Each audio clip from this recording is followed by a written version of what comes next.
তো বন্ধুরা, অনেক বন্ধুরাই তোমরা আছো যারা একসাথে জেই মেন, জেই অ্যাডভান্স, জেই নিট এই সমস্ত কম্পিটিটিভ এক্সামের জন্য একসাথে প্রিপারেশান নিচ্ছ।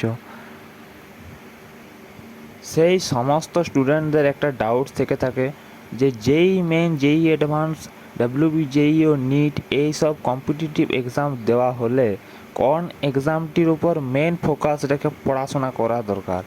আমার পার্সোনাল ওপিনিয়ন হলো যে সমস্ত ধরনের কম্পিটিটিভ এক্সাম, যে এক্সামগুলি একজন 12 পাস আউট স্টুডেন্ট দিতে পারে, তার মধ্যে জটিলতম যে কম্পিটিটিভ এক্সাম সেটা হলো জেই অ্যাডভান্স। তাই মেন ফোকাসটা জেই অ্যাডভান্সের উপর রাখা উচিত। তোমরা যদি জেই অ্যাডভান্সের উপর মেন ফোকাসটা রাখো, তাহলে তোমরা জটিল ম্যাথামেটিক্যাল প্রবলেম, জটিল ফিজিক্সের যে গাণিতিক সমস্যা বা ম্যাথামেটিক্যাল প্রবলেম যেগুলোকে বলে, সেগুলো সলভ করার যে স্কিলটা সেটা ডেভেলপ হবে। এবং জটিল কেমিস্ট্রির জটিল কোশ্চেন পেপার সলভ করা তোমাদের প্র্যাকটিস হবে, যার ফলে যে কোনো কম্পিটিটিভ এক্সাম তোমরা ক্র্যাক করার মতন যে যোগ্যতা সেটা তোমরা অর্জন করতে পারবে। তাই মেন ফোকাসটা সবসময় জেই অ্যাডভান্সের ওপর তোমাদের রাখা উচিত।